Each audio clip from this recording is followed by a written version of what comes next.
Shalom Bapak Ibu semua. Shalom sekali lagi. Silakan duduk. Apa kabar? Udah lama ya sebelum COVID masih di sini. Oh saudara tanya saya kabarnya gimana? Masih tetap di hutan saudara. Karena perjalanan yang terakhir kita 38 jam masuk ke dalam Sulawesi. Saudara, suku Wanak, suku terisolasi dan terasing di Sulawesi. 38 jam, 20 jam kaki gunung. Kita bangun gereja di sana dan ratusan orang suku animisme melihat Tuhan karena ada berita firman diinjilkan di sana. Amin. 2 tahun lalu saya sudah diizinkan istri memberikan tanda tangan kesepakatan kalau terjadi apa-apa dengan saya, maka istri sudah merelakan. Dan hari ini saya bersyukur anak-anak sudah pada besar dan sudah tingginya melebihi dari saya. Udah puji Tuhan ya, untuk pendek sudah dihapus. Jadi saya bahagia gitu ya. Anak-anak udah tinggi, udah ganteng-ganteng dan cakep-cakep. Siapa tahu kita jadi besan, boleh? Kontak istri saya. Oke, hari ini saya mau berbicara tentang hopeless, putus asa. Setiap orang pasti mengalami sebuah kata putus asa. Mau pendeta, mau bisnismen kecil, bisnismen tengah, atau kaliber besar tetap mengalami putus asa. Pendeta jemaat 5 putus asa, jemaat 50 putus asa, 500 putus asa, 500.000 juga semakin putus asa. Artinya apa saudara? Monitor di depan boleh dibuat besar. Artinya badai putus asa tidak mengenal siapa saudara. Saudara mau cinta Tuhan, sayang Tuhan, saudara mau rajin ke gereja, badai itu tetap datang dalam hidup saudara. Yang mengerti katakan amin. Masa saya orang Kristen, saya sudah berpuasa, saya sudah berdoa, masa ada badai? Badai datang untuk kita dididik dan ditegur Tuhan. Semakin hari, semakin kita berkenan dan bergantung penuh dengan Tuhan saudara. Saudara, saya seminggu ini saudara menemukan 2 ibu muda, 2 ibu rumah tangga yang muda mau mati saudara. Kenapa? Capek sama hidup. Uang sih banyak, perusahaan sih bagus, cuma capek sama hidup. Makanya saudara mesti ikut cool di tempat ini. Supaya apa? Saudara tidak jadi yatim piatu di tempat saudara berada. Setuju katakan amin. 2 ibu rumah tangga, yang satu punya segalanya tapi pengen mati putus asa. Karena apa? Suaminya cuek, masa bodoh dan tidak pernah perhatian. Dia nggak mau tahu apa yang terjadi di rumah. Dia tidak mau tahu apa yang terjadi dengan anak. Anak tidak diajak bicara. Dia berkata, gua nikah seperti janda yang tidak punya siapa-siapa. Akhirnya kita mengerti bahwa badai putus asa selalu diberikan kepada siapapun, termasuk yang berbicara, termasuk gembala saudara yang sedang mengembalakan tempat ini. Badai itu tetap ada saudara. Bahkan di Amerika saudara, gembala-gembala sidang besar, jemaat 20.000, mereka bisa tembak dirinya dengan pistol di kepala. Karena apa? Lelah, sudah tidak tahu harus bagaimana dengan gerejanya. Jemaatnya 20.000. Umur masih 34. Justin, saya lupa saudara, mati bunuh diri. Oleh karena itu mari kita buka Amsal 24 ayat ke-10. Amsal 24 ayat ke-10, monitor saya boleh diperbesar saudara. Mari kita buka Amsal 24 ayat ke-10. Monitor bisa bantu. Jika kau tawar hati pada masa kesesakan, kecillah, baca bersama-sama, kekuatanmu. Jika engkau tawar hati pada masa kesesakan, kecillah kekuatanmu.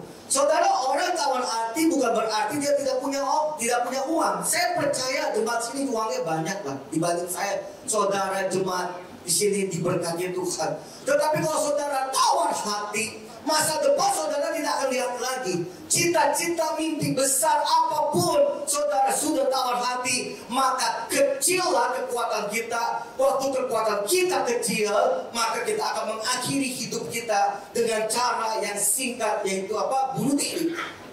Saya sering ke Kupang karena ada sekolah yang dibangun di sana saudara. Ada sebuah jembatan namanya jembatan Liliba. Kalau saudara pergi ke Kupang, kasus terakhir ada dokter muda baru lulus dokter saudara, pengen mati bunuh diri. Nggak tahu penyebabnya apa, tetapi masyarakat setempat mengambil, menolong dan menyelamatkan dokter. Tadi bicara pendeta, sekarang dokter. Siapa lagi yang akan mau mengakhiri hidupnya? Seorang pengusaha besar saudara di Amerika namanya Scott Young. Dia bercerai, dituntut istrinya 7,6 triliun. Lumayan ya, bisa buat jualan cendol ya saudara ya. 7,6 triliun, dia depresi luar biasa.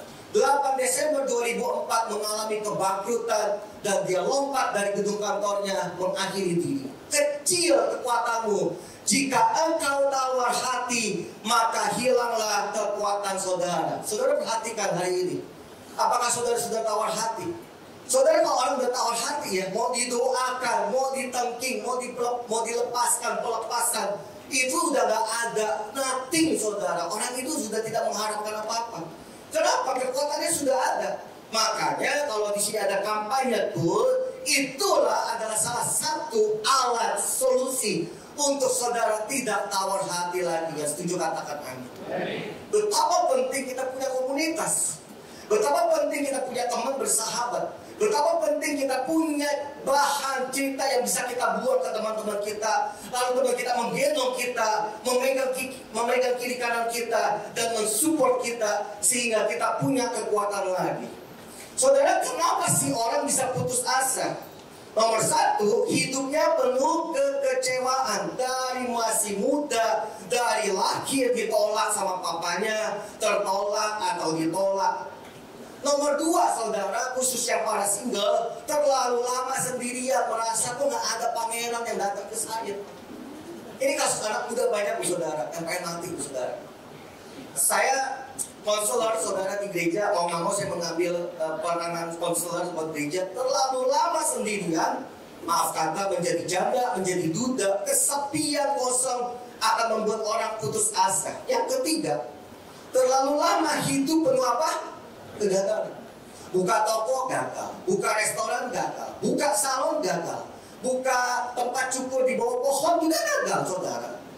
Pengen coba buka gereja, lebih gagal, saudara. Orang yang penuh kegagalan, penolakan, pembulian akan membuat orang putus asa. Yang keempat, apa saudara? Tidak memiliki pekerjaan yang tetap sehingga dia merasa tidak bertanggung jawab atas keluarganya dan masa depan anak-anak. Saudara, ini membuat kita bertubi-tubi mengalami sebuah apa? Tawar hati. Kecil kekuatan ini. Saudara, mungkin jabatan saudara, lulusan saudara S1, S2, S3 di Harvard, di Australia, di Amerika, di London, atau dimanapun. Tapi itu tidak akan mempengaruhi kalau saudara hilang kekuatan saudara. Saudara, kenapa orang bisa putus asa? KDRT, udah pasti. Dipukulin, dibully, diperkatakan kasar sama pasangan, anak diledekin, dijelek-jelekin, akan membuat anakmu, pasanganmu mengalami putus asa. Trauma masa lalu, COVID, kerusuhan Mei 98, bangkrut berkali-kali, kejadian yang tidak bisa dilupakan akan membuat saudara trauma. Dan trauma itu selalu masuknya di bawah alam tidak sadar. Kenapa sih gak bisa tidur? Ya gak tahu, mikirin apa? Ya gak tahu. Padahal dia sedang mikir terlalu lama sampai masuk ke alam sadarnya, sampai dia tidak bisa tidur. Kenapa sih gak semangat itu? Dia gak tahu lagi mikirin apa. Lagi stres ya? Enggak tuh. Lalu lagi mikirin apa? Gak tahu. Alam bawah sadar akan masuk menguasai pikiran, jiwa, kekuatan dia, sehingga dia tidak bisa melakukan apapun. Saudara, orang yang sering berkata kepada dirinya sendiri dan kepada temannya alias curhat, ngomongnya gini, saya bodoh, saya gagal. Apalagi saudara, saya memang hancur, saya miskin. Yang dibicarakan saya, kantor saya, perusahaan saya, anak saya, semuanya berita negatif. Sebenarnya saudara sudah masuk sebuah kata awal dari kata depresi. Saudara pacaran 5 kali, diputusin 7 kali. Itu bisa bikin gila loh saudara. Ada gak di sini? Sini gak ada ya. Gak yang mau ngaku. Pacaran 5 kali, diputusin 7 kali. Dia pikir yang kedua sama siapa ya? Sama kucing kali ya. Berarti ya saudara, kalau saudara pacaran diputusin lagi, pacaran diputusin, pihak orang tua harus tanya, kenapa kamu diputusin? Bikin anak stres dan depresi. Mau nikah, udah sebar undangan, gagal. Coba lagi deh, udah pemulihan hati, udah ketemu kasih petus, udah konseling, udah mantep. Mau nikah lagi, gagal lagi. Saudara jangan main-main. Tawar hati kecil kekuatan saudara. Jadi kalau saudara berkata saya, yang dibicarakan saya hancur, saya gagal, saya nggak bisa, saya nggak mampu, saya terus yang dibicarakan adalah awal dari sebuah keputusasaan. Jadi bagaimana kita bisa mengatasi keputusasaan? Nomor satu, saudara, butuhnya komunitas dan butuhnya penasehat untuk memberikan saudara solusi. Yang setuju katakan amin. Amsal 24 ayat 6 berkata begini, saudara. Karena, mari baca bersama-sama, 1, 2, 3. Karena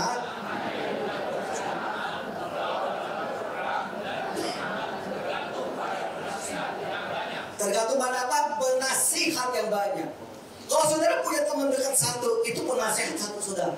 Kalau saudara punya teman yang mensupport saudara, mendoakan saudara, bukan membuli, bukan menghakimi, membuat saudara membangkit berdiri, seperti itu ceritanya Kohafi dan istri bagus saudara, itu benar. Dia punya penasehat dari yatim piatu menjadi orang yang sempurna. Hidupnya diterima, hidupnya dihargai. Dari yang tidak ketawa sekarang ketawa, dari yang tidak bisa tersenyum sekarang tersenyum. Malah mungkin nanti akan jadi gembala aku. Amin. Tepuk tangan. Karena orang yang melihat bahwa dalam dirinya mengalami perubahan 180 derajat. Orang akan melihat dari yang tidak tersenyum menjadi senyum, dari orang pemarah tidak marah, dari yang orang arogan, kasar, egois sekarang berubah. Orang akan ikut. Tunjukkan juga langsung di balkon. Saudara, kami ini, saya khususnya pendeta ini stres, saudara. Saudara pikir pendeta ini bisa stres? Bisa. Ngurus keluarga belum beres, keluarga jemaat datang. Ekonomi kita belum mantap, jemaat-jemaat datang. Kita ini stres luar biasa dan bahkan depresi luar biasa ketika kita hidup. Khotbah gampang tinggal dibacain, ngalamin hidupnya setengah mampus. Benar saudara, betul gak saudara? Teori leadership, bagaimana menjual, marketing, berhasil dalam waktu 2 tahun. Bagaimana omset anjak, baca mah gampang, ikut seminar bayar 300 mah gampang. Waktu jalaninnya kayak orang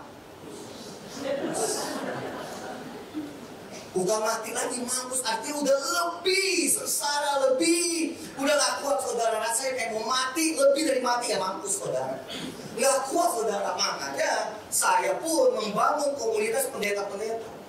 Waktu kita kumpul saudara, tukaran obat. Obat malu apa? Oh gue pakai ini, gue pakai ini, gue pakai ini. Obat tidur lo apa? Gue pakai ini.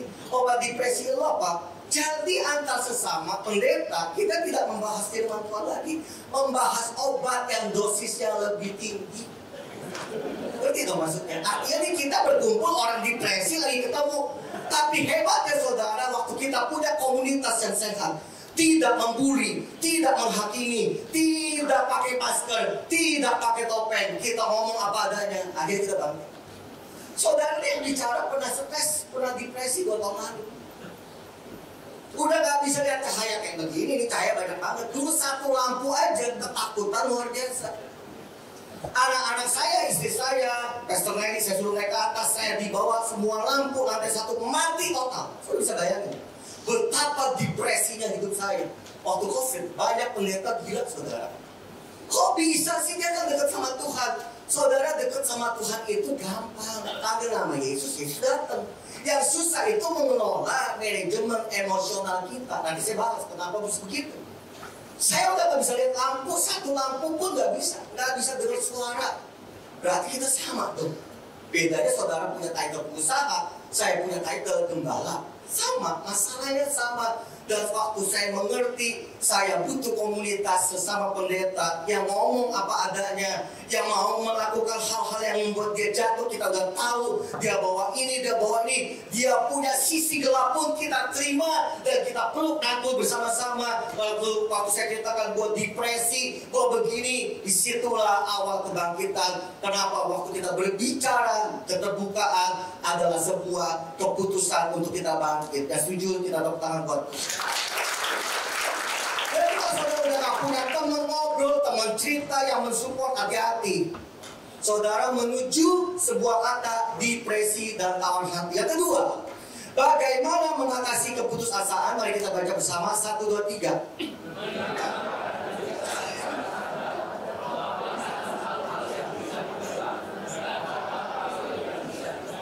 Fokus dengan apa? Jadi saudara mesti ngerti kalau mertuamu cerewet, bawel kayak macan, udah gak mungkin bisa dirubah. Emang udah begitu nasib saudara tuh. Salah pilih mertua. Kalau saudara punya mantu rese, kurang ajar, pemberontak, ya udah terima. Itu udah gak bisa dirubah. Kecuali saudara dipulihkan jiwamu, kecuali saudara jadi kuat, kecuali saudara berjumpa dengan Tuhan, punya komunitas, akhirnya mengerti kenapa mertua saya bawel, kenapa menantu saya bawel, kenapa begini-begini. Saudara bisa tahu akar masa lalunya. Ternyata waktu masih muda dia mengalami pembulian yang sangat luar biasa, trauma yang sangat tinggi. Kita cuma ngomongin mertua kita, tapi kita nggak mau berubah diri kita. Kita cuma nyalain suami kita cuma nyalain menantu kita, tapi kita tidak mau introspeksi diri. Makanya ada fokus yang bisa dirubah. Kalau suami saudara udah jahat, nakal, gatel, udah gak bisa dirubah. Mau kasih garukan apapun bisa dirubah. Fokuslah dengan yang bisa dirubah. Lihat potensi dalam diri saudara yang begitu besar. Lihatlah Allah yang mau pakai saudara melalui pasangan saudara yang rese dan bawel dan luar biasa ketusnya. Biarlah itu menjadi senjata pamungkas saudara, supaya saudara bisa lompat ke atas. Selama saudara berkata, kenapa hidup saya begini? Kenapa begini? Kenapa begini? Semakin saudara bertanya kenapa, kecillah kekuatanmu dan tawar hatilah hidup. Ada hal yang bisa dirubah, ada hal yang tidak bisa dirubah, termasuk saya. Kenapa saya sakit sampai hari ini? Mau tanya 1531 kali sama Tuhan, Tuhan gak jawab. Lebih baik saya fokus dengan apa yang Tuhan berikan dalam hidup saya. Karena yang merusak hidup kita itu bukan 90%, tetapi cuma 10% dari kehidupan kita. Tetapi 10% itu menguasai 90% kebaikan kita, kehebatan kita, kebesaran kita. Makanya kita tidak bisa maju karena fokus dengan hal-hal yang tidak membuat kita bangkit dari hidup kita. Yang setuju katakan apa? Yang ketiga apa saudara? Yang ketiga, memahami. Baca bersama 1, 2, 3.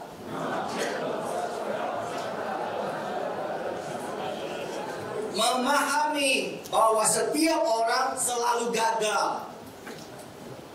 Dan kegagalan yang sedikit itu tidak harus menghancurkan semua rencana dan masa depan kita. Saudara setuju gak? Setiap detiknya ada orang bunuh diri. Setuju itu? Setiap detiknya ada orang depresi.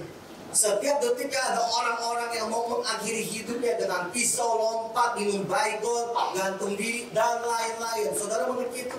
Setiap detiknya, makanya saudara mesti paham, bukan saudara saja yang mengalami namanya keterpurukan.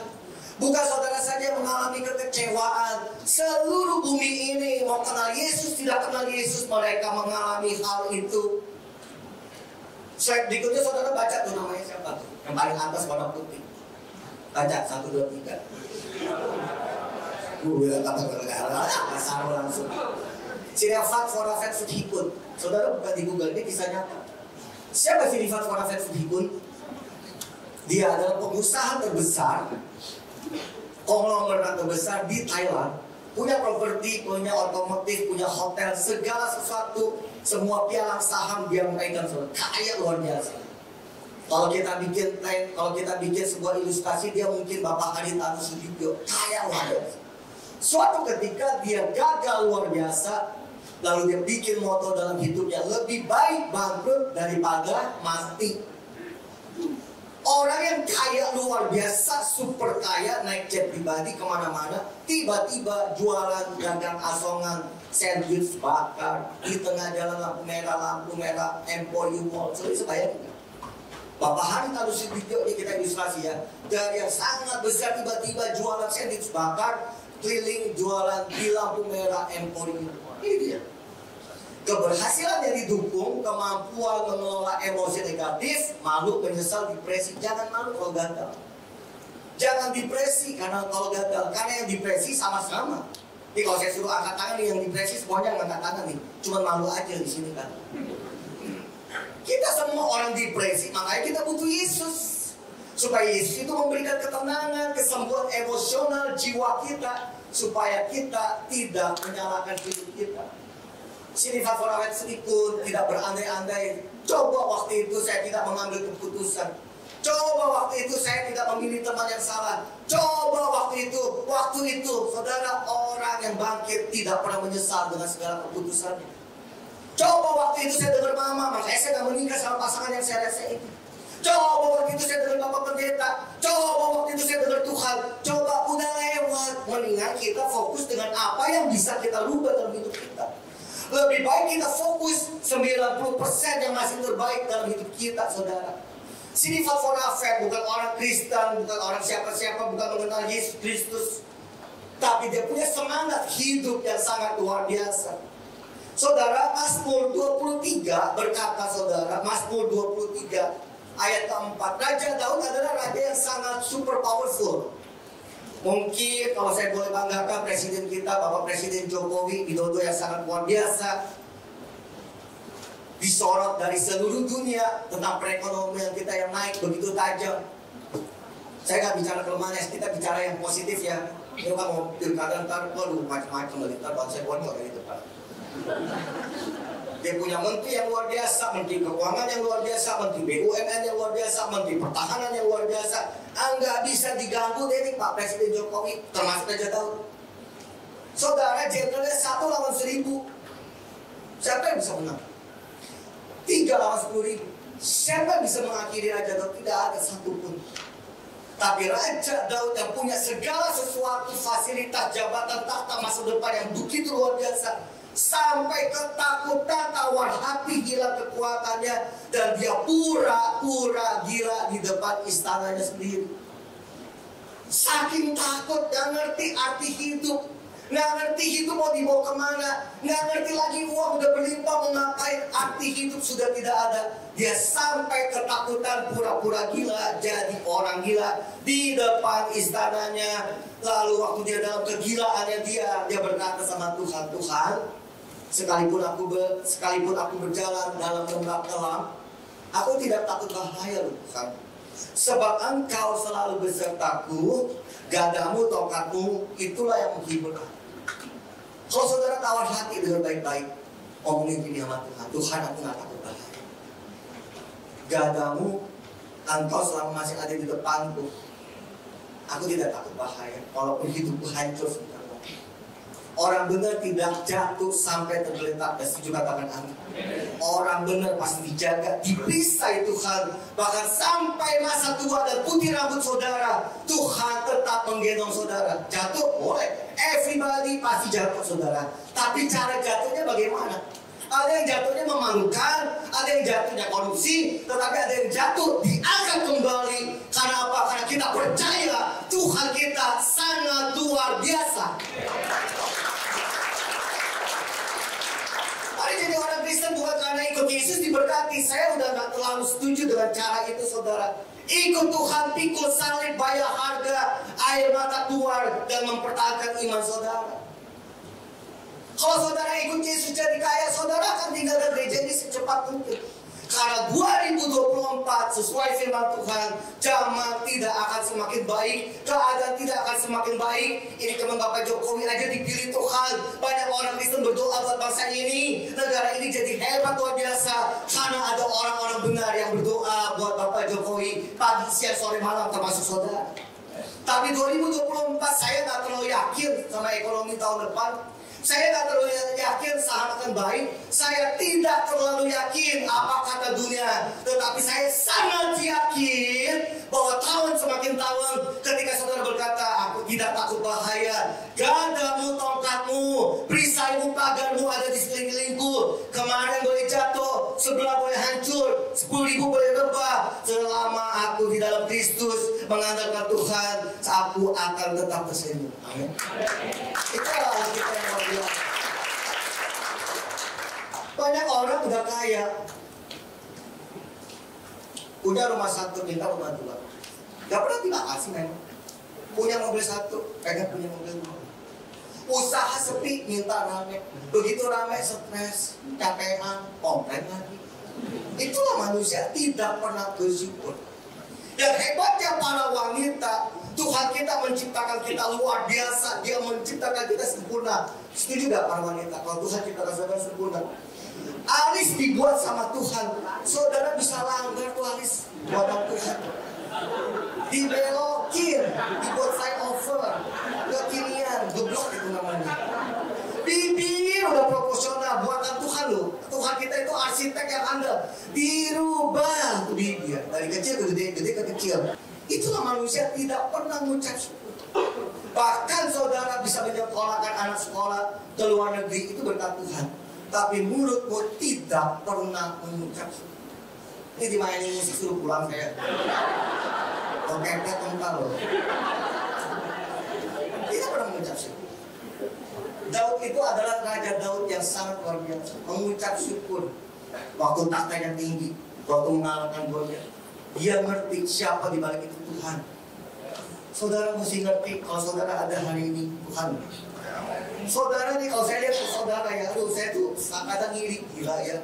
Jumnya bagus, sepatunya bagus, rambut bagus, mau ke gereja ke salon. Sekali-sekali datang ke gereja saya di Citayam deh. Namanya Gereja Ampera, Amanat Pendirian Rakyat. Jemaat 100 banyak dong. Persembahannya 45.000. Amsyong men. Miskin luar biasa. Hidup di kolong jembatan, mati di kolong jembatan. Ke gereja tetap simpan. Amin.